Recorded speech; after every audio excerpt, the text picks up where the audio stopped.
ಹಿಂದೆ ಕಾಲದಲ್ಲಿ ಏನಿತ್ತೋ ಗೊತ್ತಿಲ್ಲ, ಇವಾಗ ಯಾರು ಏನು ಎಲ್ಲರೂ ಡೈಲಿ ಸ್ನಾನ ಮಾಡ್ತಾರೆ. ನಿಮಗೆ ಗೊತ್ತಿದೆ, ಎಲ್ಲರೂ ಡೈಲಿ ಸ್ನಾನ ಮಾಡ್ತಾರೆ, ಎಲ್ಲರೂ ಒಳ್ಳೆ ಆಹಾರ ಸೇವಿಸ್ತಾ ಇದ್ದಾರೆ, ನಾವೆಲ್ಲರೂ ಒಳ್ಳೆ ಬಟ್ಟೆ ಹಾಕ್ಕೊಂಡು ಎಲ್ಲ ಸರಿ ಆಗೋಗಿದೆ. ಈಗೇನು ಅವ್ರನ್ನೇನು ಮುಟ್ಟಿಸ್ಕೊಳ್ದೇ ಇರೋ ಅನ್ನೋರು ಯಾರೂ ಇಲ್ಲ. ನಮ್ಗೆ ಆಶ್ಚರ್ಯ ಆಗೋದೇನು ಅಂದರೆ, ನಾಯಿ ಮರಿನ ಮುದ್ದಿಸ್ತಾರೆ, ಬೆಕ್ಕು ಮರಿನ ಮುದ್ದಿಸ್ತಾರೆ, ಮನುಷ್ಯನನ್ನು ಮುದ್ದಿಸಿಲ್ಲ ಅಂದರೆ ಅದನ್ನು ನೋಡ್ಕೊಳ್ರಿ ಹೆಂಗಿರೋದು ನಾವು. ತುಮಕೂರು ಜಿಲ್ಲೆಯ ಮಧುಗಿರಿ ತಾಲೂಕಿನ ಕೊಡಿಗೆಹಳ್ಳಿ ಗ್ರಾಮ ಪಂಚಾಯತಿ ಮತ್ತು ಹೋಬಳಿಗೆ ಸೇರಿದಂಥ ರೆಡ್ಡಿಹಳ್ಳಿ ಗ್ರಾಮದಲ್ಲಿದ್ದೇವೆ. ಈ ರೆಡ್ಡಿಹಳ್ಳಿ ಗ್ರಾಮದಲ್ಲಿ ಪ್ರಜಾವಾಣಿಯ ವರದಿಗಾರರಾಗಿ ಕೆಲಸ ಮಾಡ್ತಾ ಇರತಕ್ಕಂತಹ ಗಂಗಾಧರ್ ವಿ ರೆಡ್ಡಿಹಳ್ಳಿ ಅವರ ಮನೆ ಮುಂದೆ ಕೂತು ನಾವಿವತ್ತು ಮಾತಾಡ್ತಾ ಇದ್ದೀವಿ. ಇವತ್ತು ಯಾವ ಕಾರಣಕ್ಕಾಗಿ ಮಾತಾಡ್ತಾ ಇದ್ದೀವಿ ಅಂತಂದರೆ, ಇನ್ನೂ ಕೂಡ ಹಳ್ಳಿಗಳಲ್ಲಿ ಅಸ್ಪೃಶ್ಯತೆ ಹಾಗೆ ಉಳ್ಕೊಂಡಿದೆ. ಕೆಲವರು ಮಾತಾಡ್ಬೋದು, ಪರಿಚಯ ಇಲ್ಲದೆ ಇರುವಂಥವರು ಅಥವಾ ಏನನ್ನೋದು ಜಾನ ಕುರುಡರು ಅಂತೀವಲ್ಲ, ಕಣ್ಣಿದ್ದು ಕೂಡ ಕಣ್ಣಿಲ್ಲದ ಹಾಗೆ ಇರ್ತಾರಲ್ಲ, ಹಾಗೆ ಅವರು ಏನೋ ಮಾತಾಡ್ಕೋಬೋದು. ಆದರೆ ಅಸ್ಪೃಶ್ಯತೆ ಅನ್ನುವಂಥದ್ದು ಇವತ್ತು ಕೂಡ ಪ್ರತಿ ಹಳ್ಳಿಯಲ್ಲೂ ಕೂಡ ಕಣ್ಣಿಗೆ ಗೋಚರಿಸುವ ಹಾಗೆ, ಸೂಕ್ಷ್ಮತಿಗಳಿಗೆ ಕಣ್ಣಿಗೆ ಗೋಚರಿಸುವ ಹಾಗೆ ಕಾಣುವಂಥ ಒಂದು ಆಚರಣೆ. ಸಾರ್ವಜನಿಕ ದೇವಸ್ಥಾನಗಳಿಗೂ ಪ್ರವೇಶ ಇಲ್ಲ. ಹಾಗೆ ನಾವೇನು ಮೇಲ್ಜಾತಿ ಮೇಲ್ವರ್ಗ ಅಂತ ಕರೀತೇವೆ ಅಥವಾ ಸವರ್ಣೀಯರು ಅಂತ ಏನೋ ಒಂದು ಪದ ಬಳಸ್ತೇವೆ, ಅವರ ಮನೆಗಳಿಗೂ ಕೂಡ ಪ್ರವೇಶ ಇಲ್ಲ. ಏನೇ ವ್ಯವಹಾರಕ್ಕೆ ಬಂದರೂ ಕೂಡ ಆಚೆ ನಿಂತ್ಕೊಂಡು ಮಾತಾಡಿಕೊಂಡು ಹೋಗುವಂಥದ್ದನ್ನು ನೋಡ್ತೀವಿ. ಸೊ 2024ರಲ್ಲಿದ್ದು ಕೂಡ ನಾವು ಆಚೆ ನಿಂತ್ಕೊಳ್ಳೋದಿದೆಯಲ್ಲ, ಅದು ಭೀಕರವಾಗಿರುವಂಥ ಆಚರಣೆ ಅಂತ ನಮ್ಗೆ ಅನಿಸಿದೆ. ಹಾಗಾಗಿ ನಾವು ನಮ್ಮ ಈ ಕಾರ್ಯಚಟುವಟಿಕೆಗಳನ್ನ ಹೆಚ್ಚು ವ್ಯಾಪಕವಾಗಿ ಕೋಲಾರದ ಆಚೆಗೂ ಕೂಡ ನಾವು ಹಮ್ಮಿಕೋಬೇಕು ಅಂತೇಳಿ ಈಗ ಕರ್ನಾಟಕದ ನಾನಾ ಜಿಲ್ಲೆಗಳಿಗೆ ನಾವು ಈಗ ಪ್ರವಾಸವನ್ನು ಮಾಡ್ತಾ ಇದ್ದೀವಿ. ಪ್ರತಿ ಭಾನುವಾರ ಒಂದಲ್ಲ ಒಂದು ಕಾರ್ಯಕ್ರಮ ಮಾಡಬೇಕು ಅಂತ ನಾವು ಅಂದ್ಕೊಂಡಿದ್ವಿ. ಈಗ ಭಾನುವಾರ ರಜೆಗಳು ಸಿಕ್ಕಿದಾಗ ಭಾನುವಾರ ಅಲ್ಲದೇ ಇದ್ದರೂ ಕೂಡ ನಾವು ಮಧ್ಯದಲ್ಲಿ ಕೂಡ ಬರಬಹುದು ಅಂತೇಳಿ ನಾವಿವತ್ತು ಈ ತುಮಕೂರು ಜಿಲ್ಲೆಯ ಈ ಹಳ್ಳಿಗೆ ಬಂದಿದ್ದೇವೆ. ಗಂಗಾಧರ್ ಅವರು ರಾಜ್ಯಶಾಸ್ತ್ರದಲ್ಲಿ MA ಮಾಡಿದ್ದಾರೆ ಅಂತ ನಾನು ಅಂದ್ಕೊಂಡಿದ್ದೆ. ಹೌದಲ್ಲ ಸರ್? ರಾಜ್ಯಶಾಸ್ತ್ರದಲ್ಲಿ MA ಪದವಿಯನ್ನು ಪಡ್ಕೊಂಡಿದ್ದಾರೆ, ಮತ್ತು ನಗರಗಳನ್ನು ಸುತ್ತಿದ್ದಾರೆ, ಮತ್ತು ಬೇರೆ ಬೇರೆ ಹಿರಿಯರ ಜೊತೆ ಬೆರೆತಿದ್ದಾರೆ. ಹಾಗಾಗಿ ಅವರ ಮನಸ್ಸು ಕರಗಿದೆ. ಇವತ್ತು ನಾವು ಇವತ್ತು ಈ ಒಂದು ಅಪರೂಪದ ಒಂದು ಕಾರ್ಯಕ್ರಮವನ್ನು ಹಮ್ಮಿಕೊಂಡಿದ್ದೇವೆ. ಅಂಥದ್ದಕ್ಕೆ ಅವರು ಸಿದ್ಧಗೊಂಡು ಈ ಊರಿನ ದಲಿತರನ್ನು ತಮ್ಮ ಮನೆ ಒಳಗಡೆ ಆಹ್ವಾನಿಸಿ, ಯಾರೆಲ್ಲ ಇನ್ನೂ ಕೂಡ ಈ ಆಚರಣೆ ಇಟ್ಕೊಂಡಿದ್ದಾರೆ, ಇದು ತಪ್ಪು, ಇದನ್ನು ತಿದ್ದಬೇಕು ಅನ್ನೋದಕ್ಕೆ ಅವರು ಮುಂದಾಳಾಗಿ ನಿಂತಿದ್ದಾರೆ. ಮೊದಲಿಗೆ ನಾನು ಎಲ್ಲರ ಪರವಾಗಿ ಏನು ಹೇಳ್ಬೇಕು ಗೊತ್ತಿಲ್ಲ, ಧನ್ಯವಾದಗಳನ್ನು ಆರಂಭದಲ್ಲೇ ಹೇಳಿ ಅವರಿಗೆ ಸ್ವಾಗತವನ್ನು ಕೋರ್ತೇನೆ. ಯಾಕೆಂದರೆ ಒಪ್ಕೊಳ್ಳೋದಿದೆಯಲ್ಲ, ಅದು ಬಹಳ ದೊಡ್ಡ ಕೆಲಸ. ಸೊ ಒಪ್ಕೊಂಡಿದ್ದಕ್ಕೆ ಒಂದು ರೀತಿ ಅಭಿನಂದನೆ, ಧನ್ಯವಾದ, ಮತ್ತು ಈ ಕಾರ್ಯಕ್ರಮಕ್ಕೆ ಸ್ವಾಗತವನ್ನು ಕೂಡ ನಾವು ಒಟ್ಟಿಗೆ ಮಾಡ್ತಾ ಇದ್ದೀವಿ. ಹಾಗೆಯೇ ನಮ್ಮ ಈ ಕಾರ್ಯಕ್ರಮಕ್ಕೆ, ಈ ಸಣ್ಣ ಕಾರ್ಯಕ್ರಮಕ್ಕೆ, ಸಣ್ಣದು ಅಂತ ನಾವು ಅರ್ಥದಲ್ಲಿ ಹೇಳ್ತಾ ಇಲ್ಲ, ಇಲ್ಲಿ ಕೂತಿರುವಂಥ ಜನರನ್ನು ನೋಡಿ ಹೇಳ್ತಾ ಇದ್ದೀನಿ. ಒಂದು 20 ಜನ ನಾವು ಕೂತಿದ್ದೀವಿ. ಆದರೆ ಅದನ್ನು ಸರ್ ಹೇಳಿದಾಗೆ ಅನೇಕರಿಗೆ ನಾವು ತಲುಪಿಸುವಂಥ ಕೆಲಸ ಮಾಡ್ತೀವಿ. ಈ ಕಾರ್ಯಕ್ರಮಕ್ಕೆ ಚಾಲನೆ ಕೊಡಲಿಕ್ಕೆ ಅಂತೇಳಿ ಅಂತರಂಗ ಚಳುವಳಿ ಅನ್ನುವಂಥ ಒಂದು ಅಪರೂಪದ ಚಳುವಳಿಯನ್ನು ಕರ್ನಾಟಕದಲ್ಲಿ ಕಟ್ಟಿ ಮನಸ್ಸುಗಳನ್ನು ಬದಲಾಯಿಸಬೇಕು, ಮಾನವೀಯ ಸಂಬಂಧಗಳನ್ನು ನಾವು ಕುದುರಿಸಬೇಕು, ಆ ಮೂಲಕ ಒಂದು ದೇಶವನ್ನು, ಒಂದು ಪ್ರದೇಶವನ್ನು, ಒಂದು ಸಂಸ್ಕೃತಿಯನ್ನು ಉಳಿಸ್ಕೋಬೋದು ಅನ್ನುವಂಥ ವಿನೂತನ ಕೆಲಸವನ್ನು ಮಾಡ್ತಾ ಇರುವಂತಹ HK ವಿವೇಕಾನಂದ ಸರ್ ಅವರು ನಮ್ಮ ಜೊತೆ ಇದ್ದಾರೆ. ಅವರಿಗೆ ಈ ಕಾರ್ಯಕ್ರಮಕ್ಕೆ ಸ್ವಾಗತವನ್ನು ಕೋರ್ತಾ ಇದ್ದೀನಿ. ಹಾಗೆಯೇ ಈ ಕಾರ್ಯಕ್ರಮದ ಅಧ್ಯಕ್ಷತೆಯನ್ನು ಇದೇ ತುಮಕೂರು ಭಾಗದಲ್ಲಿ ವಿಶೇಷವಾಗಿ ಹಲವು ರೀತಿಗಳಲ್ಲಿ ತೊಡಗಿಸಿಕೊಂಡಿರ್ತಕ್ಕಂತಹ ಡಾಕ್ಟರ್ ಸಿದ್ಧಗಂಗಯ್ಯ ಹೊಲತಾಲ್ ಅಂತಕ್ಕಂಥ ಹಿರಿಯರು ಇವತ್ತು ನಮ್ಮ ಜೊತೆ ಬಂದಿದ್ದಾರೆ. ಇವರು ನಿವೃತ್ತ ಪ್ರಾಧ್ಯಾಪಕರು. ಹಾಗೆಯೇ ಕೊರಟಗೆರೆ ಸಮೀಪ ಒಂದು ಅಭಿತೋಸಮ್ ಅನ್ನುವಂಥ ಒಂದು ಅಪರೂಪದ ಒಂದು ಕೃಷಿ ತೋಟವನ್ನು ಅವರು ಬೆಳೆಸ್ಕೊಂಡಿದ್ದಾರೆ. ಬರೀ ವ್ಯವಸಾಯ ಮಾಡೋದಕ್ಕೆ ಅಂತ ಅಲ್ಲ, ಅಲ್ಲಿ ಬೇರೆ ಬೇರೆ ಪ್ರಯೋಗಗಳನ್ನು ಕೂಡ ನಾಟಕ ಪ್ರಯೋಗ ಮಾಡಿಸ್ತಾರೆ, ಮತ್ತು ಬೇರೆ ಬೇರೆ ಚರ್ಚೆಗಳನ್ನ ಮಾಡಿಸ್ತಾರೆ. ಸೊ ಆ ರೀತಿಯ ಒಂದು ಪ್ರಯೋಗ ಭೂಮಿಯಾಗಿ ಅಭಿತೋಸಮನ್ನು ಬೆಳೆಸಿದ ನಾವು ಕೂಡ ಇವರ ತೋಟಕ್ಕೆ ಹೋಗಿ ಒಂದು 2-3 ವಿಡಿಯೋ ಕೂಡ ಮಾಡಿದ್ವಿ. ಅವರು ಇವತ್ತು ನಮ್ಮ ಜೊತೆ ಇದ್ದಾರೆ. ಅವ್ರಿಗೂ ಕೂಡ ನಾನು ಸ್ವಾಗತವನ್ನು ಕೋರ್ತಾ ಇದ್ದೀನಿ. ಹಾಗೆಯೇ ರೈತ ನಾಯಕರು ಮತ್ತು ರೈತ ಸಂಘದ ರಾಜ್ಯ ಕಾರ್ಯಾಧ್ಯಕ್ಷರಾಗಿರ್ತಕ್ಕಂಥ ಅಬ್ನಿ ಶಿವಪ್ಪ ಇವರು ಸುಮಾರು ವರ್ಷಗಳಿಂದ ನಮ್ಮ ಜೊತೆ ನಿರಂತರವಾಗಿ ತೊಡಗಿಸ್ಕೊಂಡಿದ್ದಾರೆ. ಅವರು ಕೋಲಾರದಿಂದ ಇಲ್ಲಿಗೆ ಬಂದಿದ್ದಾರೆ. ಅವ್ರಿಗೂ ಕೂಡ ನಾನು ಸ್ವಾಗತವನ್ನು ಕೋರ್ತೇನೆ. ಇವ್ರು ಬಂದಿದ್ದಾರೆ ಸರ್ ಇಲ್ಲ. ಹಾಗೆ ಎ ರಾಮಚಂದ್ರಪ್ಪ ಸಾರು ಹಿರಿಯರು, ಕನ್ನಡ ಪ್ರಾಧ್ಯಾಪಕರು ಮತ್ತು ಈ ಭಾಗದ ನಾಯಕರು ಕೂಡ ಆಗಿದ್ದಾರೆ. ಅವರು ಈ ಕಾರ್ಯಕ್ರಮಕ್ಕೆ, ಬದಲಾವಣೆಯ ಕಾರ್ಯಕ್ರಮ ಬಂದಿದ್ದಾರೆ. ಅವ್ರಿಗೂ ಕೂಡ ನಾನು ಸ್ವಾಗತವನ್ನು ಕೋರ್ತೇನೆ. ನರಸಿಂಹಮೂರ್ತಿ ಅವರು ಹಿರಿಯರು, ಈ ಭಾಗದ ದಲಿತ ಮುಖಂಡರು, ಇದೇ ಊರಿನವರು, ಅವ್ರಿಗೂ ಕೂಡ ಸ್ವಾಗತವನ್ನು ಕೋರ್ತಾ ಇದ್ದೀನಿ. ಮಹಾರಾಜ್ ಅವರು ಬಂದಿದ್ದಾರೆ ಸರ್. ಮತ್ತು ಎಲ್ಲದಕ್ಕಿಂತ ಮುಖ್ಯವಾಗಿ ನನಗೆ ಹಲವು ವರ್ಷಗಳ ಹಿಂದೆ ಪರಿಚಯ ಆದಂತಹ ಶ್ರೀರಂಗಾಚಾರ್ಯ ಅವರು, ಸಾಮಾಜಿಕ ಕಾರ್ಯಕರ್ತರು ಮತ್ತು ಈ ರೀತಿಯ ಬದಲಾವಣೆಯಲ್ಲಿ ತುಂಬ ಆಸೆ ಇಟ್ಕೊಂಡಂಥವರು, ಗೌರಿಬಿದನೂರು ಭಾಗದವರು. ಸೊ ಅವರು ಇವತ್ತು ನಮ್ಮ ಕಾರ್ಯಕ್ರಮಕ್ಕೆ ಬಂದಿದ್ದಾರೆ. ಸೊ ಅವ್ರಿಗೂ ಕೂಡ ನಾನು ಎಲ್ಲರ ಪರವಾಗಿ ಸ್ವಾಗತವನ್ನು ಕೋರ್ತೇನೆ. ಹಾಗೆಯೇ ರೈತ ಮುಖಂಡರು ಮತ್ತು ಎಲ್ಲ ಕಾರ್ಯಕ್ರಮಗಳಲ್ಲಿ ಸಕ್ರಿಯರಾಗಿರ್ತಕ್ಕಂಥ ಆನಂದ್ ಕುಮಾರ್ ಅವರು ಕೂಡ ನಮ್ಮ ಜೊತೆ ಬಂದಿದ್ದಾರೆ. ಅವ್ರಿಗೂ ಕೂಡ ಸ್ವಾಗತವನ್ನು ಕೋರ್ತಾ ಇದ್ದೀನಿ. ಹಾಗೆಯೇ ಸರ್ ಹೆಸರು ಸಂಜೀವ್ ಮೂರ್ತಿ ಅವರು, ಇವರು ಕೂಡ ಅನೇಕ ಸಮಾಜಮುಖಿ ಕೆಲಸಗಳನ್ನು, ಜೀತಮುಕ್ತ ಕರ್ನಾಟಕವನ್ನು ಮಾಡೋದಕ್ಕೆ ಏನೆಲ್ಲ ಮಾಡಬೇಕು ಆ ಪ್ರಯತ್ನಗಳನ್ನ ಮಾಡ್ತಾ ಇರ್ತಕ್ಕಂಥವರು. ಸೊ ಅವ್ರಿಗೂ ಕೂಡ ಕಾರ್ಯಕ್ರಮದ ಪರವಾಗಿ ಸ್ವಾಗತವನ್ನು ಕೋರ್ತೇನೆ. ಹಾಗೆಯೇ ಇದೇ ರೆಡ್ಡಿಹಳ್ಳಿಯ ಪ್ರಜೆಗಳು ಅಷ್ಟು ಜನ ಬಂದಿದ್ದಾರೆ. ಇಲ್ಲಿ ಎಲ್ಲ ಸಮುದಾಯದವರು ಇದ್ದಾರೆ. ಅವರೆಲ್ಲರಿಗೂ ಕೂಡ ನಾನು ಒಟ್ಟಿಗೆ ಸ್ವಾಗತವನ್ನು ಕೋರ್ತಾ ಇದ್ದೀನಿ. ಯಾರು ಬಿಟ್ಟಿದ್ರೆ ನಾನು ಹೇಳ್ಬೋದು. ಸೊ ಈಗ ಈ ಕಾರ್ಯಕ್ರಮ ಯಾಕೆ ಮಾಡ್ತಾ ಇದ್ದೀವಿ ಅನ್ನೋದನ್ನು ಒಂದೆರಡು ಲೈನಲ್ಲಿ ನಾನು ಈಗಾಗಲೇ ಹೇಳಿದ್ದೀನಿ. ಇನ್ನೂ ಒಂದೆರಡು ಮಾತು ಸೇರಿಸೋದಾದರೆ, ಕರ್ನಾಟಕ ಬದಲಾಗ್ಬಿಟ್ಟಿದೆ ಅಂತ ಹೇಳುವಂಥವ್ರ ಮಧ್ಯೆ ನಿಂತು ನಾವು ಹೇಳ್ತಾ ಇರೋದು, ಇಲ್ಲಪ್ಪ ಬದಲಾಗಿದೆ, ಆದರೆ ನಾವು ಅಂದ್ಕೊಂಡಷ್ಟು ಬದಲಾಗಿಲ್ಲ, ಬದಲಾಯಿಸಬೇಕಾದಂಥ ಕೆಲಸ ತುಂಬ ಇದ್ದಾವೆ. ನಾವು ಪ್ರಯತ್ನಪೂರ್ವಕವಾಗಿ ಕೆಲಸ ಮಾಡಿದ್ರಷ್ಟೇ ಬದಲಾವಣೆ ನಮ್ಮ ಕಣ್ಣು ಮುಂದೆ ಕಾಣುವ. ನಮ್ಮ ಜೀವಿತ ಕಾಲದಲ್ಲಿ ಬದಲಾವಣೆ ಆಗಬೇಕಲ್ಲ. ನಾವು ಸತ್ತ ಮೇಲೆ ಯಾವ 500 ವರ್ಷಕ್ಕೆ 300 ವರ್ಷಕ್ಕೆ ಬಂದರೆ ಅದು ಏನಕ್ಕೆ ಬೇಕು?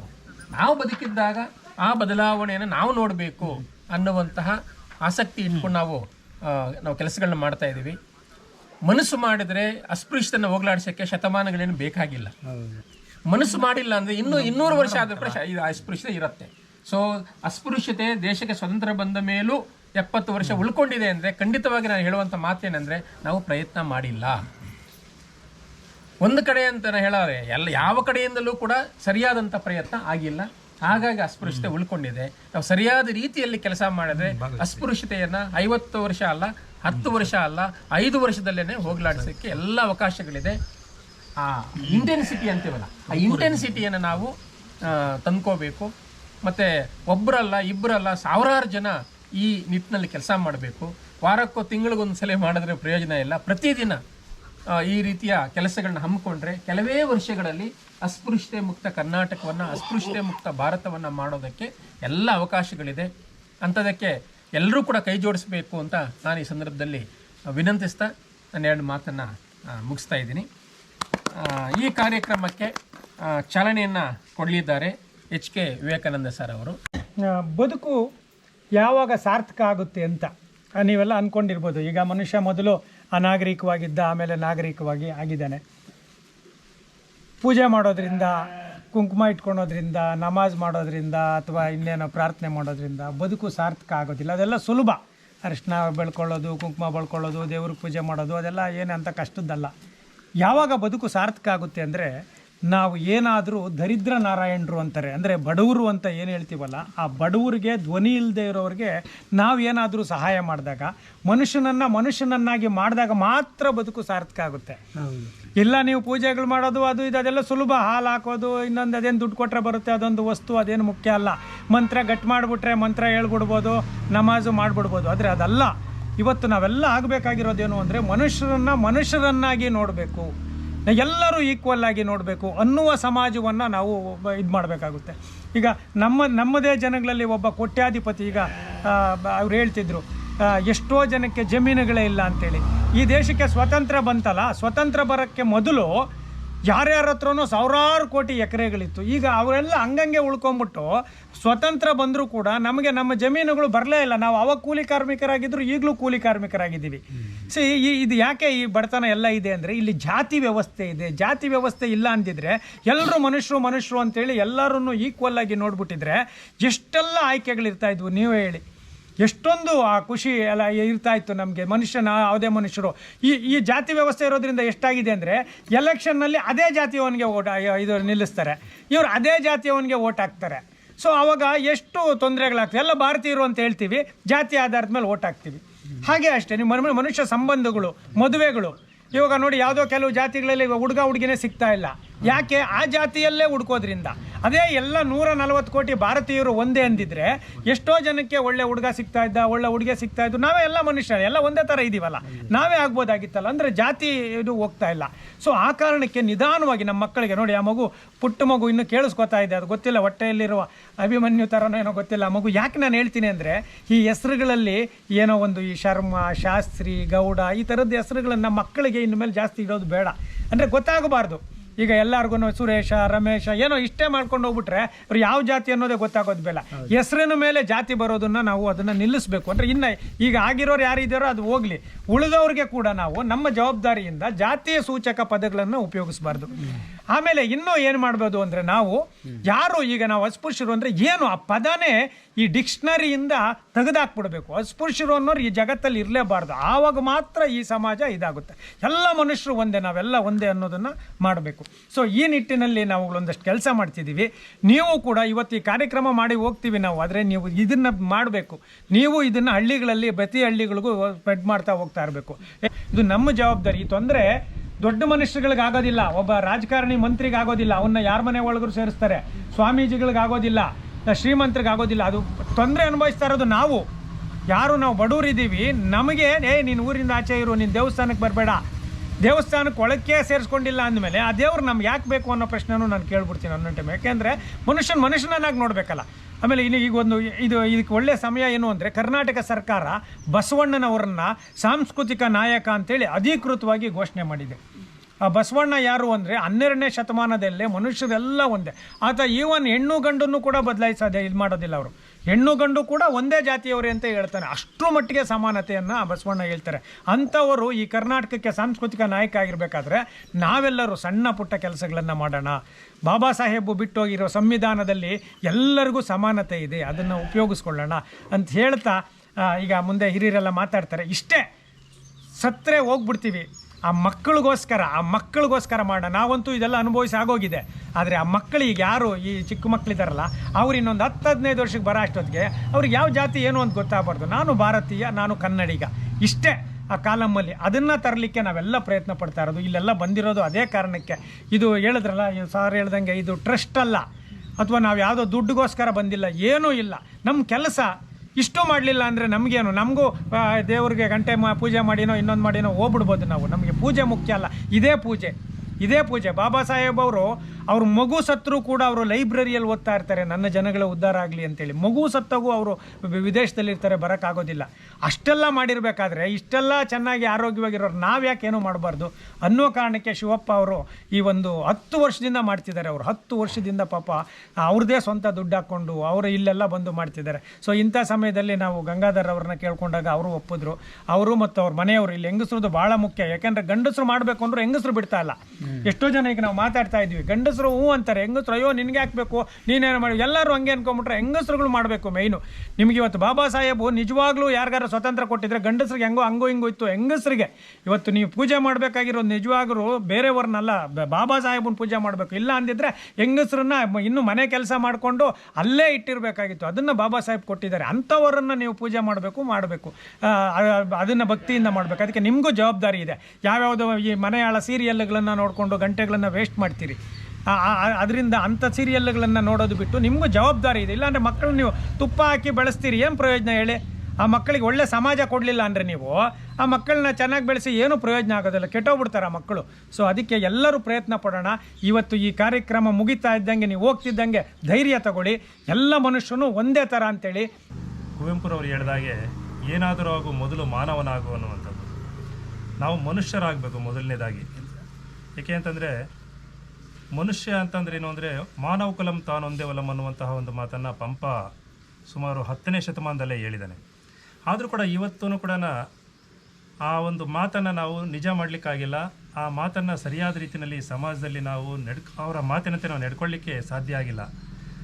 ಅದಕ್ಕೆ ಕಾರಣ ಅಂತಂದರೆ ಒಂದೇ ಅವ್ರು ಹೇಳಿದಾಗೆ ಜಾತಿ ಅನ್ನುವಂಥ ಒಂದು ಭಾಳ ದೊಡ್ಡ ಗೋಡೆಗಳನ್ನು ನಾವು ಕಟ್ಕೊಂಡಿದ್ವಿ. ಆ ಜಾತಿಯ ಗೋಡೆಗಳನ್ನು ನಾವು ಒಡಿಬೇಕು. ಆ ಜಾತಿಯ ಗೋಡೆಗಳನ್ನು ಒಡೆದು ನಾವೆಲ್ಲರೂ ಒಂದು ಅನ್ನುವಂತಹ ರೀತಿಯಲ್ಲಿ ನಮ್ಮಲ್ಲಿ ಒಂದು ಮನೋಭಾವ ಮೂಡಬೇಕು. ಆವಾಗ ಮಾತ್ರ ನಮ್ಮಲ್ಲಿ ಒಂದು ಸಮಾನತೆ ಅಂತಕ್ಕಂಥದ್ದು ಮೂಡಲಿಕ್ಕೆ ಸಾಧ್ಯ ಆಗುತ್ತೆ. ಈ ಅಸ್ಪೃಶ್ಯತೆ ಅಂತಕ್ಕಂತಹ ಒಂದು ದೊಡ್ಡ ಪಿಡುಗನ್ನು ಈ ಸಮಾಜದಲ್ಲಿ ತೆಗೆದುಹಾಕಲಿಕ್ಕೋಸ್ಕರವಾಗಿ ಬಹಳಷ್ಟು ಜನ ಹೋರಾಟ ಮಾಡಿದ್ದಾರೆ. ಬಹುಶಃ ನೀವು ಕೇಳಿರ್ಬೋದು, ಕುದ್ಮಲ್ ರಂಗಾರಾವ್ ಅನ್ನುವಂತಹ ಒಬ್ಬ ಬಹಳ ದೊಡ್ಡ ಸಾಮಾಜಿಕ ಕಾರ್ಯಕರ್ತರವರು. ಕುದ್ಮಲ್ ರಂಗಾರಾವ್ ಅವರು ಆವತ್ತಿನ ಸ್ವತಂತ್ರ ಬಂದಿಲ್ಲ ಇಲ್ಲಿ ಇನ್ನೂ ಕೂಡ, ಆ ಸಂದರ್ಭದಲ್ಲೇ ಈ ಒಂದು ಅಸ್ಪೃಶ್ಯತೆಯನ್ನು ಹೋಗಲಾಡಿಸೋಕ್ಕೋಸ್ಕರವಾಗಿ ಅವರು ಹೋರಾಟ ಮಾಡ್ತಾರೆ. ದಲಿತರ ಮನೆಗಳಿಗೆ ಹೋಗಿ ಅಸ್ಪೃಶ್ಯರ ಕೇರಿಗಳಿಗೆ ಹೋಗ್ಬಿಟ್ಟು ಅವರು ಆ ಮಕ್ಕಳನ್ನು ಸ್ನಾನ ಮಾಡಿಸಿ ಅವರಿಗೆ ಮುಖ ತೊಳೆದು ಊಟ ಬಡಿಸಿ ಅವ್ರನ್ನ ಶಾಲೆಗೆ ಬರೋ ರೀತಿಯಲ್ಲಿ ಮಾಡ್ತಾರೆ. ಆಮೇಲೆ ಆ ಅಸ್ಪೃಶ್ಯರಿಗೋಸ್ಕರವಾಗಿಯೇ ಒಂದಷ್ಟು ಪಂಚಮ ಶಾಲೆಗಳು ಅಂತಕ್ಕಂಥದ್ದನ್ನು ತೆರೀತಾರೆ. ಆ ಪಂಚಮ ಶಾಲೆಗಳಲ್ಲಿ ಆ ಅಸ್ಪೃಶ್ಯರಿಗೆ ಬೇಕಾಗಿರ್ತಕ್ಕಂತಹ ಎಲ್ಲ ರೀತಿಯಾಗಿರ್ತಕ್ಕಂಥ ಶಿಕ್ಷಣವನ್ನು ಕೊಡ್ತಕ್ಕಂಥ ಒಂದು ಕೆಲಸವನ್ನು ಮಾಡ್ತಾರೆ. ಯಾಕೆಂದರೆ ಅವ್ರಿಗೆ ಚೆನ್ನಾಗಿ ಗೊತ್ತಿತ್ತು ಏನು ಅಂತಂದರೆ, ಶಿಕ್ಷಣದ ಮೂಲಕವಾಗಿ ಮಾತ್ರ ನಾವು ಜನರಲ್ಲಿ ಅರಿವನ್ನು ಮೂಡಿಸೋದಕ್ಕೆ ಸಾಧ್ಯ ಆಗುತ್ತೆ, ಇದರಲ್ಲಿ ಸಾಮಾಜಿಕವಾಗಿರ್ತಕ್ಕಂಥ ಒಂದು ಬದಲಾವಣೆಯನ್ನು ತರಲಿಕ್ಕೆ ಸಾಧ್ಯ ಆಗುತ್ತೆ ಅಂತಕ್ಕಂಥದ್ದನ್ನು ಅವರು ಚೆನ್ನಾಗಿ ಮನಗಂಡಿದ್ರು. ಆ ಕಾರಣಕ್ಕೋಸ್ಕರವಾಗಿ ಶೇಡಿಗುಡ್ಡೆ ಅಂತಕ್ಕಂಥ ಒಂದು ಕಡೆಗೆ ಮತ್ತು ನಾನಾ ರೀತಿಯಾಗಿರ್ತಕ್ಕಂಥ ಶಾಲೆಗಳನ್ನು ಮತ್ತು ವಿಧವೆಯರಿಗೋಸ್ಕರವಾಗಿ ಒಂದಷ್ಟು ತರಬೇತಿ ಶಾಲೆಗಳನ್ನು ಮಾಡ್ತಾರೆ. ಅಲ್ಲಿ ಟೈಲರಿಂಗ್ ಆಗಿರ್ಬೋದು ಮತ್ತು ರೇಷ್ಮೆ ಸಾಕಾಣಿಕೆ ಆಗಿರ್ಬೋದು, ಈ ರೀತಿಯಾಗಿರ್ತಕ್ಕಂಥ ತರಬೇತಿಗಳನ್ನು ಕೊಡ್ತಾರೆ. ಆರ್ಥಿಕವಾಗಿ ಮುಂದುವರಿಬೇಕು ದಲಿತರು. ಅಸ್ಪೃಶ್ಯತೆ ಅಂತಕ್ಕಂಥದ್ದು ಹೋಗಲಾಡಬೇಕು ಅಂತಂದರೆ ಶಿಕ್ಷಣ ಅಂತಕ್ಕಂಥದ್ದು ಬಹಳ ಮುಖ್ಯವಾಗಿ ಅವರಿಗೆ ಸಿಗಬೇಕು. ಆ ಶಿಕ್ಷಣ ಅಂತಕ್ಕಂತಹ ಅರಿವು ಅವರಲ್ಲಿ ಮೂಡಿದಾಗ, ಅರಿವು ನೋಡಿ, ಇದು ಬಹಳ ನನಗೆ ಆ ಹೆಸರು ಭಾಳ ಇಷ್ಟ ಆಯಿತು ನನಗೆ, ಅರಿವು ಭಾರತ ಅಂತೇಳಿ. ಯಾಕೆಂದರೆ ನಮ್ಮಲ್ಲಿ ಯಾಕೆ ಇವತ್ತು ನಾವು ಅಸ್ಪೃಶ್ಯತೆ ಆಚರಣೆ ಮಾಡ್ತಾ ಇದ್ದೀವಿ, ಜಾತಿ ಆಚರಣೆ ಮಾಡ್ತಾ ಇದ್ದೀವಿ ಅಂತಂದರೆ ನಮ್ಮಲ್ಲಿ ಅರಿವಿಲ್ಲದೆ ಇರತಕ್ಕಂಥದ್ದು ಬಹಳ ಮುಖ್ಯವಾಗಿರ್ತಕ್ಕಂಥ ಕಾರಣ. ನನ್ನ ಹೆಸರು ನರಸಿಂಹಮೂರ್ತಿ ಅಂತ, ದಲಿತ ಸಂಘರ್ಷ ಸಮಿತಿ ಮುಖಂಡರು. ಜೋರು ವಾಯ್ಸ್. ಮೊದಲನೇದಾಗಿ ನಮ್ಮ ಈ ಅರಿವು ಭಾರತ ಈ ಕಾರ್ಯಕ್ರಮ ಏನು ಆಯೋಜನೆ ಮಾಡಿದ್ದಾರೆ ಅವ್ರಿಗೆ ನಮ್ಮ ಇದರಲ್ಲಿ ಗ್ರಾಮದ ಪರವಾಗಿ ಅವರಿಗೆ ಹೃತ್ಪೂರ್ವಕ ವಂದನೆಗಳು ಹಾಗೂ ಸ್ವಾಗತ. ಈ ಒಂದು ಕಾಲಘಟ್ಟದಲ್ಲಿ ಈ ಒಂದು ಕಾರ್ಯಕ್ರಮ ನಮ್ಮ ಕುಗ್ರಾಮದಲ್ಲಿ ಆಯೋಜನೆ ಮಾಡಿ ಇದನ್ನು ಯಶಸ್ವಿ ಮಾಡಿಸ್ಬೇಕು ಅಂತ ಹೇಳ್ಬಿಟ್ಟು ಪ್ರಯತ್ನ ಮಾಡಿರತಂಥ ನಮ್ಮ ಗಂಗಾಧರ್ ಅವರು, ವರದಿಗಾರರು, ಪ್ರಜಾವಾಣಿ ವರದಿಗಾರರು ಗಂಗಾಧರು ಮತ್ತು ಅವರು ಶ್ರೀಮತಿ ಗಂಗಾಧರ್ ಅವರಿಗೆ ನಾವು ತುಂಬ ಹೃದಯಪೂರ್ವಕ ಅವರಿಗೆ ಸ್ವಾಗತ ಕೊಡಬೇಕಾಗ್ತದೆ. ಯಾಕಂದರೆ ಇಲ್ಲಿ ಜಾತಿ ವ್ಯವಸ್ಥೆ ಅನ್ನೋದು ಸಿಕ್ಕಾಪಟ್ಟೆ ಜಾತಿ ವ್ಯವಸ್ಥೆ ಹಳ್ಳಿ ಕಡೆ, ಎಸ್ಪೆಷಲಿ ಹಳ್ಳಿ ಕಡೆ ಅಂದರೆ ಇಂಥ ಕುಗ್ರಾಮದಲ್ಲಿ ಭಾರಿ 100% ಜಾತಿ ವ್ಯವಸ್ಥೆ ಇದೆ. ಅಂಥದ್ರಲ್ಲಿ ಇಲ್ಲಿ ಮನಸ್ಸು ಮಾಡಿ ಈ ಥರ ಮಾಡಿದ್ದಾರೆ ಅಂದರೆ ನಮ್ಗೆ ತುಂಬ ಇದಾಗುತ್ತೆ. ಹಾಗಾಗಿ ಅವ್ರಿಗೆ ನಾವು ಚಿರುಣೆ ಆಗಿರ್ತೀವಿ. ಈ ಒಂದು ಜಾತಿ ವ್ಯವಸ್ಥೆಯಲ್ಲಿ ಈ ಜಾತಿ ವ್ಯವಸ್ಥೆ ಸುಮಾರು ವರ್ಷಗಳಿಂದ ಇದೆಲ್ಲ ಬಂದೇ ಇದೆ. ಯಾರು ಇದನ್ನು ಕಂಟ್ರೋಲ್ ಮಾಡೋಕ್ಕೆ ಆಗ್ತಾನೇ ಇಲ್ಲ. ಆದ್ರೂ ತಾವು ಈ ಒಂದು ಮನಸ್ಸು ಮಾಡಿ ಈ ಥರ ಮಾಡ್ತಾಯಿದ್ದೀರಾ, ನಿಮಗೆ ತುಂಬ ಧನ್ಯವಾದಗಳು. ನಾವು ಸಂಘಟನೆಯಿಂದ ಸುಮಾರು ಈ ಸೋಷಿಯಲ್ ಬೈಕಾಟ್ಸ್ ಏನಿದ್ದಾವೆ, ದೇವಸ್ಥಾನಕ್ಕೆ ಹೋಗೋದು ಇದು ಎಲ್ಲ ಮಾಡ್ತಾನೇ ಇದ್ವಿ, ಆದ್ರೂ ಕಂಟ್ರೋಲ್ ಆಗ್ತಾಯಿಲ್ಲ. ಹಂಗಾಗಿ ಯಾವಾಗ ಈ ವ್ಯವಸ್ಥೆ ಹೋಗುತ್ತೋ ಅನ್ನೋದು ನಮಗೂ ತುಂಬ ನೋವಾಗಿದೆ. ಹಾಗಾಗಿ ನೀವು ಇದನ್ನು ಮುಂದುವರ್ಸ್ಕೊಂಡು ಹೋಗ್ತಾ ಇದ್ದರೆ ನಾವು ಇದಕ್ಕೆ ಸಪೋರ್ಟಾಗಿ ನೀವು ಮಾಡಿ ನಾವು ಬಂದು ನಾವು ಸಪೋರ್ಟ್ ಮಾಡ್ತೀವಿ. ನನ್ನ ಹೆಸರು ಸಂಜೀವ್ ಮೂರ್ತಿ ಅಂತೇಳಿ, ನಾನು ಜೀವಿಕಾ ಸಂಘಟನೆ ಜಿಲ್ಲಾ ಸಂಚಾಲಕರಾಗಿ ಕೆಲಸ ಮಾಡ್ತಾಯಿದ್ದೇನೆ. ಒಟ್ಟಾರೆ ಏನು ಬಸವಣ್ಣವರು ಏನು ಜಾತಿಯನ್ನು ಹೋಗಲಾಡಿಸ್ಬೇಕು ಅಂತ ಅವತ್ತೆಲ್ಲ ಓಡಾಡಿದ್ರು. ಆದರೆ ಈಗಿನ ಪರಿಸ್ಥಿತಿಯಲ್ಲಿ ಯಾರು ವಿದ್ಯಾವಂತರು ಬುದ್ಧಿವಂತರು ರಾಜಕಾರಣಿಗಳಿದ್ದಾರೆ, ಇನ್ನು ಜಾತಿ ಇರಬೇಕು ಅನ್ನೋ ಒಂದು ನಿಟ್ಟಿನಲ್ಲಿ ಇವತ್ತು ಅವ್ರು ಕೆಲಸ ಮಾಡ್ತಾರೆ. ಯಾಕಪ್ಪ ಅಂದರೆ ಅವರ ಬೇಳೆ ಬೇಯಿಸ್ಕೊಳ್ಳೋದಕ್ಕೋಸ್ಕರ ಅವರ ಒಂದು ಕೆಲಸಗಳಾಗಬೇಕಾಗಿರೋದ್ರಿಂದ ಇವತ್ತು ಈ ಒಂದು ಜಾತಿಯನ್ನು ಜಾತಿಯಾಗಿ ಉಳಿಸ್ಬಿಟ್ಟು ಅಸ್ಪೃಶ್ಯರು ಮತ್ತು ಸವರ್ಣೀಯರು ಅನ್ನೋ ಒಂದು ರೀತಿಯಲ್ಲೇ ಇವತ್ತು ನಡೆಸ್ಕೋಬೇಕು ಅಂತ ಹೇಳ್ಬಿಟ್ಟು. ಯಾಕಪ್ಪ ಅಂತಂದರೆ ಇಲ್ಲಿ ಇವರಿಗೆ ಆರ್ಥಿಕವಾಗಿ ವಿದ್ಯಾವಂತರಾಗಿ ಬುದ್ಧಿವಂತರಾದಾಗ ಇಲ್ಲಿರ್ತಕ್ಕಂಥವ್ರು ಜ್ಞಾನ ಬಂದು ಬೇರೆ ಒಂದು ಆರ್ಥಿಕವಾಗಿ ಸಬಲರಾಗಿ ಈ ಜಾತಿ ವ್ಯವಸ್ಥೆಯನ್ನು ಹೋಗಲಾಡ್ಸೋಕ್ಕೆ ಇಷ್ಟಪಡ್ತಾರೆ. ಆದರೆ ಯಾವಾಗ ಆರ್ಥಿಕ ಪರಿಸ್ಥಿತಿ ಇರೋದಿಲ್ವೋ ಅಂಥ ಒಂದು ಪರಿಸ್ಥಿತಿಲಿ ಇವರಿಗೆ ಏನು ಕೂಲಿ ಮಾಡೋದು, ಜೀವನ ಮಾಡೋದು, ಅದು ಇವರು ಕೊಡೋರಾದರೂ ಅವರು ತಗೊಳ್ಳೋರಾದರು ಯಾವಾಗ ಅವ್ರಿಗೆ ಆರ್ಥಿಕವಾಗಿ ಮುಂದೆ ಬರೋದಿಲ್ವೋ ಈ ಜಾತಿ ವ್ಯವಸ್ಥೆ ಇನ್ನೂ ಪ್ರಬಲವಾಗಿರೋಕ್ಕೆ ಕಾರಣ ಆಗಿದೆ. ಅದರಿಂದನೇ ಇವತ್ತು ಹೆಚ್ಚು ವಿದ್ಯಾಭ್ಯಾಸವನ್ನು ಮಾಡಿ ಜ್ಞಾನವನ್ನು ಪಡೆದು ಅವರು ಅರಿವಿನ ಕಡೆ ಹೋಗೋದಕ್ಕೆ ಹಲವಾರು ಅವಕಾಶಗಳಿದ್ದರೂ ಸಹ ಇವತ್ತು ನಮ್ಮ ತಾಲ್ಲೂಕಿರ್ಬೋದು, ಇಡೀ ಬೇರೆ ಬೇರೆ ಭಾಗಗಳಲ್ಲಿ ಹೋದಾಗ ಈ ಜಾತಿನೇ ಪ್ರಮುಖವಾಗಿ ಪರಿಣಾಮ ಬೀರಿ ಇವತ್ತು ಅಸ್ಪೃಶ್ಯತೆ ಇನ್ನೂ ಜಾಸ್ತಿ ಮಾಡ್ತದೆ. ವಿದ್ಯಾವಂತರಿಂದನೇ ಈ ಅಸ್ಪೃಶ್ಯತೆ ಜಾಸ್ತಿ ಆಗ್ತಾಯಿದೆ ಅಂದರೂ ತಪ್ಪಾಗಲ್ಲ. ಯಾಕಪ್ಪ ಅಂತಂದರೆ ಒಬ್ಬ ಶಿಕ್ಷಕ ಪಾಠವನ್ನು ಮಾಡಬೇಕಾದ್ರೆ ಎಲ್ಲರೂ ಸಮಾನರು ಅಂತ ಎಲ್ಲ ಹೇಳ್ತಾರೆ.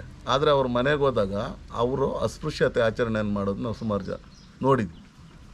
ಅದೇ ರೀತಿ ಇಲ್ಲಿರ್ತಕ್ಕಂಥ ಒಂದು ಏನು ಬಲಾಢ್ಯರಿದ್ದಾರೆ ಮತ್ತು ಸವರ್ಣೀಯರಿದ್ದಾರೆ, ಅವರು ಇಂಡೈರೆಕ್ಟಾಗಿ ದಲಿತರ ಮನೇಲಿ ಊಟ ಮಾಡೋದಿರ್ಬೋದು, ಬೇರೆದಿರ್ಬೋದು, ಅದನ್ನೆಲ್ಲ ನೈಟು ಕಂಡು ಕಾಣದೆ ಮಾಡ್ತಾರೆ. ಆದರೆ ಅದನ್ನ ಓಪನ್ ಆಗಿ ಹೌದು ನಾನು ಅವ್ರ ಮನೇಲಿ ನಾನು ಊಟ ಮಾಡ್ತೀನಿ, ನಾನು ಚಿಕನ್ ತಿಂತೀನಿ, ಮಟನ್ ತಿಂತೀನಿ ಅಂತ. ಆದರೆ ಅದು ಮಾಡಲ್ಲ. ಅವ್ರಿಗಿಷ್ಟ ಇದೆ.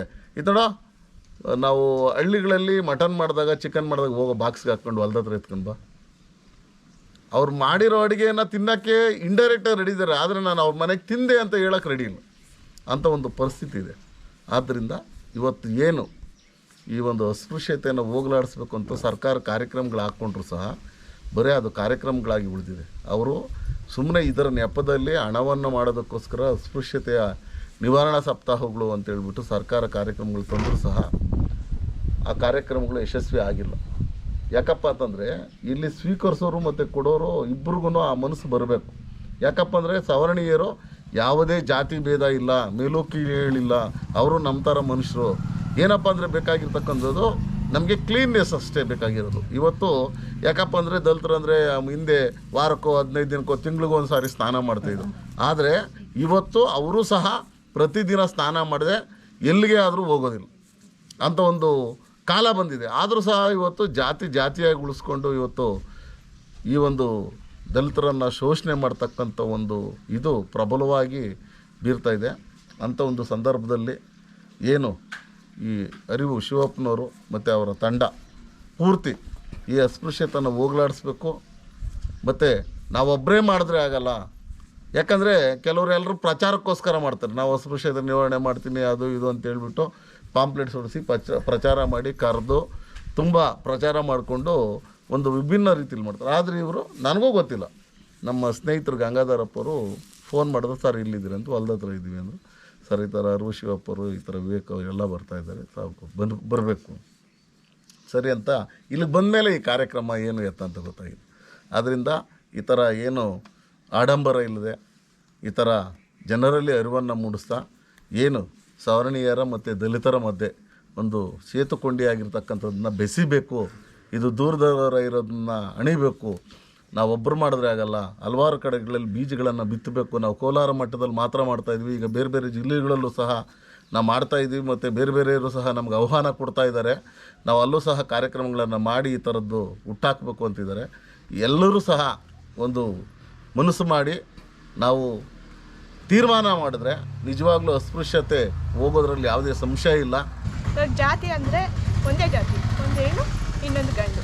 ನಾವು ಒಳ್ಳೆಯದನ್ನು ನಾವು ರೂಢಿಸ್ಕೋಬೇಕು ಅಂದರೆ ಈ ಸಂಘಟನೆಗಳು ಮಾಡೋದು, ಸಭೆಗಳನ್ನ ಮಾಡೋದು, ಚಿಕ್ಕ ಸಭೆಗಳಿಗೆ ಅವ್ರು ಹೋಗಿ ಅಲ್ಲಿ ಕುತ್ಕೊಂಡು ಏನು ಮಾತಾಡ್ತಾರೆ ಅದ್ರ ಬಗ್ಗೆ ಸ್ವಲ್ಪ ಕಾಳಜಿ ವಹಿಸೋದ್ರಿಂದ ಅವರಿಗೆ ಒಂದು ಮನವರಿಕೆ ಬರುತ್ತೆ.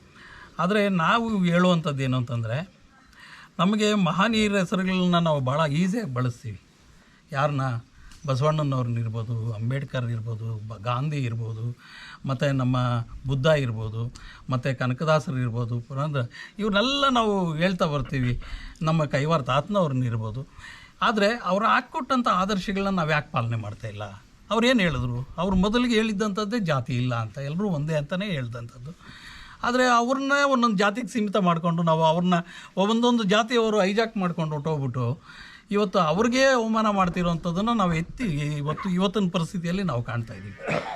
ಇದು ಏನಾಗಿದೆ, ಒಬ್ಬ ಮಹನೀಯರನ್ನ ಒಂದು ಹುಟ್ಟದ ಹಬ್ಬನ ಮಾಡಬೇಕಂತಂದರೆ, ಜಯಂತಿ ಮಾಡಬೇಕಾದ್ರೆ ಎಲ್ಲ ಸಮುದಾಯಗಳನ್ನು ಸೇರಿಸ್ಕೊಂಡು ಮಾಡೋದನ್ನು ಬಿಟ್ಟು ಆಯಾ ಜಾತಿಯವ್ರನ್ನೇ ಸಭೆಗಳಿಗೆ ಸರ್ಕಾರದ ಅಧಿಕಾರಿಗಳೇ ಆ ಜಾತಿಯವ್ರನ್ನೇ ಸಭೆಗೆ ಕರೆದು ಆ ಜಾತಿಯವ್ರ ಮೂಲಕನೇ ಕಾರ್ಯಕ್ರಮಗಳನ್ನ ರೂಪಿಸುವಂಥದ್ದು ಇವೆಲ್ಲ ಆಗ್ತಾ ಇರುವಂಥದ್ದನ್ನು ನೋಡ್ತಾ ಇದ್ದರೆ ಮತ್ತು ಈ ಅಧಿಕಾರಿ ವರ್ಗ ಮತ್ತು ನಮ್ಮ ರಾಜಕಾರಣಿಗಳು ಈ ಜಾತಿ ಹೋಗಬಾರ್ದು ಅಂತ, ಅದರಿಂದ ಅವರು ಲಾಭ ಪಡ್ಕೊಳ್ಳೋದಕ್ಕೆ ಇದನ್ನು ಈ ರೀತಿ ನಮ್ಮಲ್ಲಿ ಒಡಕು ಹುಟ್ಟಿಸಿ ನಮ್ಮಲ್ಲಿ ತರ್ಕನ ಹೆಚ್ಚಿಸ್ತಿದ್ದಾರೆ ಅನ್ನೋದನ್ನು ನಾವಿಲ್ಲಿ ಗಮನಿಸಬೇಕಾಗಿದೆ. ಗಂಗಾಧರಪ್ಪ ಅವರು ಇವತ್ತು ಅದನ್ನು ಮೀರಿ ಈ ಮಟ್ಟಕ್ಕೆ ನಿಮ್ಮನ್ನೆಲ್ಲ ಸೇರಿಸಿ ನಿಮ್ಮನ್ನು ಮನೆಗೆ ಆಹ್ವಾನ ಮಾಡ್ತಾ ಇರ್ತಕ್ಕಂಥದ್ದು ಬಹುದೊಡ್ಡ ಚಿಂತನೆ. ಅದಕ್ಕೆ ಎಷ್ಟು ಕೃತಜ್ಞತೆಗಳು ಹೇಳಿದ್ರು ಕಡಿಮೆನೇ. ಈ ರೀತಿ ಬದಲಾವಣೆ ಗಂಗಾಧರಪ್ಪ ಅವರಲ್ಲ, ಇಡೀ ರೆಡ್ಡಿಹಳ್ಳಿ ಗ್ರಾಮದ ಎಲ್ಲ ಕುಟುಂಬಗಳಲ್ಲೂ ಬರಬೇಕು ಅಂತಕ್ಕಂಥ ಆಶಯ ಅರಿವು ಭಾರತದ ಕಾರ್ಯಕ್ರಮ, ಅರಿವು ಶಿವಪ್ಪರ ಚಿಂತನೆಗಳು. ಅದಕ್ಕೆ ನಾವೆಲ್ಲ ಪೂರಕವಾಗಿ ಸ್ಪಂದಿಸಿ ಈ ಕಾರ್ಯಕ್ರಮ ಆಯೋಜಿಸಿರೋದಕ್ಕೆ ವಿಶೇಷವಾಗಿ ಅವ್ರಿಗೆ ಧನ್ಯವಾದಗಳು ಹೇಳಬೇಕಾಗಿದೆ. ಇವತ್ತು ಮುಕ್ತವಾಗಿ ಅವ್ರೇನು ಆಹ್ವಾನ ಪಡ್ಕೊಂಡಿದ್ದಾರೆ, ಈಗ ಅಸ್ಪೃಶ್ಯತೆ ನಿವಾರಣೆ ಆಗಬೇಕು ಅಂತಕ್ಕಂಥದ್ದನ್ನು ವಿವೇಕಾನಂದ ಸರ್ ಏನು ಹೇಳಿದ್ರು, ಅದು ಎರಡು ಕಡೆಯಿಂದನೂ ಪ್ರಯತ್ನ ಆಗಬೇಕು. ಒಂದು, ದಲಿತರ ಕಡೆಯಿಂದ ನಾವು ಉನ್ನತ ಮಟ್ಟಕ್ಕೆ ಏರಬೇಕು ಅಂತಕ್ಕಂಥ ಪ್ರಜ್ಞಾವಂತರಾಗಬೇಕು, ವಿದ್ಯಾವಂತರಾಗಿ ಆರ್ಥಿಕವಾಗಿ ಸದೃಢರಾಗಿ ನಮ್ಮಲ್ಲಿರ್ತಕ್ಕಂಥ ನ್ಯೂನತೆಗಳು, ಈ ಕುಡಿತ, ಜೂಜು, ಆಳು ಮೂಳಿ ಏನು ವೈಯಕ್ತಿಕ ವ್ಯಸನಗಳಿದೆ ಅದನ್ನು ಬಿಟ್ಟು ಒಳ್ಳೆ ಬಟ್ಟೆ ಹಾಕೋದ್ರ ಮೂಲಕ, ಒಳ್ಳೆ ನಡತೆ, ಒಳ್ಳೆ ಗುಣ ಬೆಳೆಸ್ಕೊಳ್ಳೋದ್ರ ಮೂಲಕ ನಾವೆಲ್ಲರಿಗೂ ಸಮಾನರಾಗಿ ಬೆಳಿಬೇಕು ಅಂತಕ್ಕಂಥ ಪ್ರಯತ್ನ ಅವರಲ್ಲಿ ಆಗಬೇಕು. ಅವರನ್ನು ನಾವುಗಳು ಒಳಗಡೆ ಬಿಡಿಸ್ಕೋಬೇಕು. ಯಾಕೆಂದರೆ ಅವ್ರು ಬರೋಕ್ಕೆ ರೆಡಿ ಇದ್ದರೂ ಕೂಡ ಬಿಟ್ಕೊಳ್ಳೋಕೆ ನಮ್ಮ ಮನಸ್ಸು ತಯಾರಿ ಇರಬೇಕು. ಅಸ್ಪೃಶ್ಯತೆ ಹೋಗ್ಬೇಕಾಗಿರೋದು ಯಾವಾಗ ಅಸ್ಪೃಶ್ಯತೆ ಆಚರಣೆ ಮಾಡ್ತಾ ಇದ್ದಾರಲ್ಲ, ಯಾರು ಅಸ್ಪೃಶ್ಯತೆ ಆಚರಣೆ ಮಾಡ್ತಾ ಇದ್ದಾರೆ ಅವರು ಅದನ್ನು ಅದನ್ನು ಬಿಟ್ಟು ನಾವೆಲ್ಲ ಸಮಾನರು ಅಂತಕ್ಕಂಥ ಭಾವದಿಂದ ಆಹ್ವಾನಿಸ್ತಕ್ಕಂಥ ಮನಸ್ಸು ಉಳ್ಳವರಾಗಬೇಕು. ಇವತ್ತು ನನಗೆ ತುಂಬ ಇವತ್ತು ಖುಷಿ ಆಗ್ತಾ ಇದೆ. ಯಾಕಂದರೆ ಇವತ್ತು ಅರಿವು ಭಾರತ, ಅಸ್ಪೃಶ್ಯತೆ ಮುಕ್ತ ಭಾರತ ಒಂದು ಅಷ್ಟು ಹೆಜ್ಜೆ ಆ ನಡೆ ಇಡ್ತಾ ಇರೋದು ಒಂದಷ್ಟು ಹಲವು ಮಹನೀಯರು ಎಲ್ಲ ಹೆಸರು ಹೇಳೋಕ್ಕೆ ಲೇಟ್ ಆಗುತ್ತೆ. ಒಳ್ಳೆ ವಿಚಾರ ಮಾತಾಡಿದ್ರೆ ಎಲ್ಲರೂ, ಪ್ರತಿಯೊಬ್ಬರು ಕೂಡ. ಯಾಕಂದರೆ ನಾವು ಇವತ್ತು ಸಮಾಜದಲ್ಲಿ ಇಷ್ಟೆಲ್ಲ ಮಾತಾಡ್ತೀವಿ, ಏನೇನೋ ಕಾರ್ಯಕ್ರಮ ಮಾಡ್ತೀವಿ, ಸರ್ಕಾರ ಮಟ್ಟದಲ್ಲಿ ಕಾರ್ಯಕ್ರಮ ಮಾಡ್ತಾ ಇದ್ದೀವಿ, ಬದಲಾವಣೆ ಆಗ್ತಾ ಇಲ್ಲ, ಬದಲಾವಣೆ ಶೂನ್ಯ ಆಗ್ತಾ ಇದೆ. ಅದಕ್ಕೋಸ್ಕರ ನೋಡಿ, ನನಗೆ ಇನ್ನೊಂದು ನಮ್ಮ ಕುಟುಂಬದ ಬಗ್ಗೆ ಒಂದು ಖುಷಿ ಆಗುತ್ತೆ. ಯಾವುದೇ ಒಂದು ವಿಚಾರದಲ್ಲಿ ಫಸ್ಟ್ ನಾನು ಬದಲಾವಣೆ ಆಗಬೇಕು, ಆಮೇಲೆ ನಮ್ಮ ಕುಟುಂಬದಲ್ಲಿ ಬದಲಾವಣೆ ಆಗಬೇಕು, ಆಮೇಲೆ ಗ್ರಾಮ, ಆಮೇಲೆ ತಾಲೂಕು, ಜಿಲ್ಲೆ ಅಂತ ಒಂದು ಬದಲಾವಣೆ ಮಾಡೋಕ್ಕೆ ಒಂದು ಸಹಾಯ ಆಗುತ್ತೆ. ಇವತ್ತು ನಮ್ಮ ಫ್ಯಾಮಿಲಿ ಇದರಲ್ಲಿ ನಮ್ಮ ಮಿಸ್ಸಸ್ಗೆ ಇದ್ರ ಬಗ್ಗೆ ಅರಿವಿರಲಿಲ್ಲ ಮೊದಲಿಗೆ. ಯಾಕಂದರೆ ಅವರು ಕೂಡ ಒಂದು ಚಿಕ್ಕ ಹಳ್ಳಿಯಲ್ಲಿ ಬೆಳೆದಂಥವ್ರು. ಈ ಥರ ಯಾರನ್ನಾದ್ರೂ ನಾನು ಮನೆಗೆ ಇನ್ವೈಟ್ ಮಾಡಿದಾಗ ಅವರು ಆ ಜಾತಿ ಈ ಜಾತಿ ಯಾರಾದರೂ ಅಂದ್ಕೊತಾರೋ ಅಂತ ಫೀಲಿಂಗ್ ಇತ್ತು ಫಸ್ಟು. ಆಮೇಲೆ ನಾನು ಈ ಥರ ಒಳ್ಳೆ ವಿಚಾರವಾದಿಗಳು, ಬುದ್ಧಿಜೀವಿಗಳು, ಚಿಂತಕರು ಬಂದಾಗ ನಾವೆಲ್ಲ ಮನುಷ್ಯ ಜಾತಿ ಅಲ್ವೇ, ಪಾಪ ಅವ್ರನ್ನ ಯಾಕೆ ನಾವು ಆಚೆ ಇಡಬೇಕು, ಅವ್ರನ್ನೂ ಒಳಗೆ ಕರಿಬೇಕಲ್ವೇ. ನೋಡಿ, ಅವರು ಊಟ ಮಾಡಿ ತಿಂಡಿ ತಿಂದು ಕಾಫಿ ಕುಡಿದು ನಮ್ಮ ಬಗ್ಗೆ ಎಷ್ಟು ಒಳ್ಳೆಯ ಒಪಿನಿಯನ್ ಇದು ಮಾಡ್ತಾಯಿದ್ದಾರೆ ಅಂತ ಇದು ಮಾಡಿದಾಗ ನಮಗೊಂಥರ ನಾವು ಬದಲಾವಣೆ ಆಗಬೇಕು, ನಿನ್ನ ತಾಟು ಚೆನ್ನಾಗಿದೆ, ಆ ಥರ ನಾವು ಬದಲಾವಣೆ ಆಗೋದು ನಮ್ಮ ಸುತ್ತಮುತ್ತಲೂ ಕೂಡ ಒಂದಷ್ಟು ಬದಲಾವಣೆ ಮಾಡಬೇಕು ಅಂತ ಒಂದು ಅವೇರ್ನೆಸ್ ಇದು ಮಾಡ್ದಂಗೆ ಆಗುತ್ತೆ. ಅದು ನೋಡಿ ಸರ್, ಯಾವ ರೀತಿ ನಮ್ಮ ಮಕ್ಕಳಲ್ಲೂ ಕೂಡ ಅದ್ರ ಬಗ್ಗೆ ಒಂದಷ್ಟು ಇಂಟ್ರೆಸ್ಟ್ ಬಂತು. ಯಾವುದೇ ಹುಟ್ಟುವಾಗ ಯಾವುದೇ ಜಾತಿ ಧರ್ಮ ಅಂತ ಬ್ಯಾಡ್ಜ್ ಹಾಕೊಂಡಿಟ್ಟಲ್ಲ, ಹೋಗೋ ಕಡೆ ನಾವು ಬ್ಯಾಡ್ಜ್ ಹಾಕೊಂಡು ಇದು ಮಾಡ್ಕೊಂಡು ಹೋಗಲ್ಲ. ನಾವು ಏನೇನು ಮಾಡ್ತೀವಿ, ಒಳ್ಳೆ ಕೆಲಸ ಮಾಡ್ತೀವಿ, ಅದೇ ಒಂದು ಜನರ ಮನಸ್ಸಲ್ಲಿ ಉಳಿಯೋದು. ಗಂಗಾಧರ್ ವಿ ರೆಡ್ಡಿಹಳ್ಳಿ ಮತ್ತು ಅವರ ಶ್ರೀಮತಿಯವರಿಗೆ ಅಭಿನಂದಿಸುತ್ತಾ, 30ರ ದಶಕದಲ್ಲಿ ಮುಲ್ಕರಾಜ್ ಆನಂದ್ ಅನ್ನುವ ಒಬ್ಬ ರೈಟರು ಅನ್ಟಚಬಲ್ ಅಸ್ಪೃಶ್ಯ ಅನ್ನೋ ಕಾದಂಬರಿ, ಒಬ್ಬ ಬಕ ಅನ್ನುವ ಹುಡುಗ ಬೆಳಿಗ್ಗೆಯಿಂದ ಸಾಯಂಕಾಲದವರೆಗೂ ಅವನ ಜೀವನ ಏನು ಅನ್ನೋದ ಆ ಕಾದಂಬರಿನಲ್ಲಿ ಚಿತ್ರಿಸಿದ್ದಾರೆ. ಅವನು ಎಷ್ಟು ಅವಮಾನಗಳನ್ನ ಪಟ್ಟ, ಆ ಟಾಯ್ಲೆಟ್ಗಳನ್ನ ಮಲವನ್ನು ಹೊತ್ಕೊಂಡು ಹೋಗು ಇದೆಲ್ಲ ಮಾಡ್ತಿದ್ದವನು ಕ್ಲೀನ್ ಮಾಡ್ಕೊಂಬಂದು ರೊಟ್ಟಿ ಇಸ್ಕೊಳಕ್ಕೆ ಆ ಅಮ್ಮ ಎಸೆತಾ ಇದ್ಲು. ಮತ್ತು ಹುಡುಗರು ಆಡ್ತಾ ಇರ್ಬೇಕಾದ್ರೆ ಹೋದಾಗ ಚೆಂಡನ್ನು ಹಿಡ್ಕೊಂಡಾಗ ಇದು ಏನೋ ಮಲಿಗೆ ಆಯಿತು, ಮಲಿನ ಆಯಿತು ಅಂತ ಹೇಳ್ಬಿಟ್ಟು ಮಡಿ ಹೋಗಿ ಮಲಿನ ಆಯಿತು ಅಂತ ಹುಡುಗರು ತೊಳ್ಕೊಂಡು ಆಡ್ತಿದ್ರು. ಆ ಕಾಲಘಟ್ಟವನ್ನು ನೋಡಿದಾಗ ಈಗ 90 ವರ್ಷದಲ್ಲಿ ಬದಲಾವಣೆಗಳಾಗ್ಯವೆ, ಇಲ್ಲ ಅಂತಲ್ಲ. ನಾವು ಸಣ್ಣ ಹುಡುಗರಲ್ಲಿ ನೀರಿಗೆ ಆಗ್ತಾ ಇರೋದು, ಸ್ನೇಹಿತರುಗಳು ಸೇರ್ತಾ ಇರೋದು, ಇವೆಲ್ಲ ಸ್ವಲ್ಪ ಸಡಿಲ ಆಗಿದೆ. ಆದರೆ ನಿರೀಕ್ಷೆ ಮಟ್ಟದಲ್ಲಿ ಆಗಿಲ್ಲ ಅನ್ನೋದು ಅರಿವು ಶಿವಪ್ಪನವರಿಗೆ ಅರಿವಾಗಿ ಅವರು ಕೋಲಾರದಲ್ಲಿದ್ದರು. ಈಗಾಗಲೇ 2-3 ವರ್ಷದಿಂದ, ಬಹುಶಃ ನನಗನ್ಸುತ್ತೆ 2 ವರ್ಷದಿಂದ ನಮ್ಮ ತೋಟಕ್ಕೆ ಬಂದಿದ್ದರು. ತುಮಕೂರು ಜಿಲ್ಲೆಗೆ ವಿಸ್ತರಿಸಿದ್ದಾರೆ, ಚಿತ್ರದುರ್ಗಕ್ಕೆ ಹೋಗಿದ್ದಾರೆ. ನನ್ನ 2 ಪುಸ್ತಕಗಳು ಬಿಡುಗಡೆ ಆದವು. ಇವತ್ತು ನಾನು ಈ ಬಿಡುಗಡೆ ನಿಮ್ಮ ಎದುರಿಗೆ ಮಾಡಬೇಕು ಅಂತ ನಾನು ಸಂಕಲ್ಪ ಮಾಡಿದ್ದೀನಿ. ಒಂದು, ಗ್ರಾಮೀಣಾಭಿವೃದ್ಧಿ ಅಕ್ಷಯ ಕಲ್ಪಸಿರಿ ಅಂತ ಡಾಕ್ಟರ್ GNS ರೆಡ್ಡಿಗಾರರು ಇವತ್ತು ಈ ರೆಡ್ಡಿಹಳ್ಳಿಯಲ್ಲಿ ನಾನು ಇದನ್ನು ಬಿಡುಗಡೆ ಮಾಡ್ತಾ ಇದ್ದೀವಿ ನಿಮ್ಮ ಸಮ್ಮುಖದಲ್ಲಿ. ಕೆಲವರಿಗೆ ಗೊತ್ತಿರಬೇಕು, ಡಾಕ್ಟರ್ JNS ರೆಡ್ಡಿ ಅಂತ ಬೈಫ್ ಸಂಸ್ಥೆಯ ಅಧ್ಯಕ್ಷರಾಗಿ ಕರ್ನಾಟಕ ಮತ್ತು ಆಂಧ್ರ ಪ್ರದೇಶದಲ್ಲಿ ತಮ್ಮ ದಿಟ್ಟವಾದ ಛಾಪನ್ನು ಮೂಡಿಸಿ 16 ರಾಜ್ಯಗಳಲ್ಲಿ ಇರುವ ಈ ಸಂಸ್ಥೆಯಲ್ಲಿ ಮುಂಚೂಣಿನಲ್ಲಿ ಕೆಲಸ ಮಾಡಿ ಜನವರಿ 23 ತೀರೋದ್ರು. ಇದನ್ನು ಯಾಕೆ ಇಲ್ಲಿ ಹೇಳ್ತಾ ಇದ್ದೀನಿ ಅಂತಂದರೆ, ಇವರಿಗೆ ಕಾರ್ ಡ್ರೈವರ್ ಆಗಿದ್ದನು ಒಬ್ಬ ಮುಸ್ಲಿಮು 25 ವರ್ಷ. ಅವನು ಮಾನಸ ಪುತ್ರ ಆಗಿ ಮತ್ತು ಅನೇಕ ದಲಿತರು ಇವ್ರ ಮನೆಯಲ್ಲಿ ಹಾಸ್ಟೆಲ್ ಟೈಪ್ ಇದ್ದು ಜೀವನವನ್ನು ಮಾಡಿದ್ದಾರೆ. ಇಂಥ ವ್ಯಕ್ತಿಗಳು ಜಾಸ್ತಿ ಆಗಬೇಕು ಅನ್ನೋದಕ್ಕೆ ಈ ಪುಸ್ತಕವನ್ನು ಕರೀದೇವ್ರು ಇವ್ರನ್ನ. ಇದನ್ನು ನಿಮಗೆ ಅರ್ಪಣೆ ಮಾಡ್ತಾರೆ. ಆಗಲಿ, ಮುಂದುವರಿಸ್ತೀನಿ. ಡಾಕ್ಟರ್ JNS ರೆಡ್ಡಿ ಅವರು ಆ ರೀತಿಯಾಗಿ ಜಾತ್ಯತೀತವಾಗಿ ತಮ್ಮ ಮನೆಯಲ್ಲೇ ಪ್ರಯೋಗ ಮಾಡಿಬಿಟ್ರು. ಅದಕ್ಕೆ ನಾನು ಪುಸ್ತಕ ಬರೀರಿ ಅಂತ ನನಗೆ ಯಾರೂ ಹೇಳಿರಲಿಲ್ಲ, ನಾನೇ ಬರೆದೆ. ಯಾರೂ ಹೇಳಿರಲಿಲ್ಲ ಬರೀರಿ ಅಂತ. ಅವರೇ ಸಂಸ್ಥಾಪನೆ ಮಾಡಿದ ಅಕ್ಷಯ ಕಲ್ಪ ಅಂತ, ಅದು ಸಾವಯವ ಮಿಲ್ಕ್, ಅದು ಇಂಡಿ ಬೂಸ ಹಾಕೋದಿಲ್ಲ. 1 ಲಕ್ಷ ಲೀಟ್ರ್ ಹಾಲು ಇವತ್ತು ತಿಪ್ಟೂರಿಂದ ಬೆಂಗಳೂರಿಗೆ ಹೋಗುತ್ತೆ. ಅದರ ಸಂಸ್ಥಾಪಕರು ಅವರು ಇದನ್ನು ಪ್ರಕಟಿಸಿರು. ಈ ಅಭಿನಂದನಾ ಗ್ರಂಥ ಮಾಡಿಬಿಟ್ಟು ವ್ಯಕ್ತಿ ಹೊಗಳ್ಬಿಟ್ರೆ ಪ್ರಯೋಜನ ಇಲ್ಲ ಅಂತ ನಾನೇನು ಮಾಡಿದೆ, ಈ ಪುಸ್ತಕ ನಾನೇ ಒಬ್ಬರೇ ಬರೆದಿದ್ರೆ ಇದನ್ನು ಹೇಳ್ತಿರಲಿಲ್ಲ. ಈ ಪುಸ್ತಕ ಇನ್ನೊಂದು ಸಾವಯವ ಸಂಘಾತ ಅಂತ 56 ಜನ 68 ಲೇಖನಗಳನ್ನ ಬರೆದಿರೋ ಪುಸ್ತಕ. 68 ಲೇಖನಗಳು, ನೀವು ಕೂತ್ಕೊಳ್ಳಿ. 560 ಪುಟ ಇರುವ ಪುಸ್ತಕ ಇದು ಒಂದು ಕನ್ನಡದ ಒಂದು ರೆಫರೆನ್ಸ್ ಬುಕ್. ಯಾಕೆಂದರೆ 56 ಜನರ ಮೈಂಡ್ ಇಲ್ಲಿ, ಮನಸ್ಸು ಇಲ್ಲಿ ಕೆಲಸ ಮಾಡಿದೆ. ನಮ್ಮಲ್ಲಿ ಒಂದು ಸಾವಯವ ಸಂಬಂಧ ಏರ್ಪಡಬೇಕು. ಎಲ್ಲ ಜಾತಿ ಮತ ವರ್ಗದ ಜನಗಳಲ್ಲಿ ಸಾವಯವ ಸಂಬಂಧ ಏರ್ಪಡಬೇಕು. ಅದು ರಾಜಕಾರಣಿಗಳನ್ನ ನೆಚ್ಚಿರೇ ಸಾಧ್ಯ ಇಲ್ಲ. ಸಾಂಸ್ಕೃತಿಕ ಲೋಕದ ನಾಯಕರು ಮಾತ್ರ ಒಂದು ದೇಶದಲ್ಲಿ ಮಹತ್ವದ ಬದಲಾವಣೆ ತರೋದಕ್ಕೆ ಸಾಧ್ಯ. ಚುನಾವಣೆಯನ್ನು ಕೇಂದ್ರವಾಗಿ ಇಟ್ಟುಕೊಂಡು ಯಾರು ರಾಜಕೀಯ ಮಾಡ್ತಾರೋ ಅವರಿಂದನ ದೇಶ ಅಷ್ಟಾಗಿ ಬದಲಾವಣೆ ಆಗಲ್ಲ.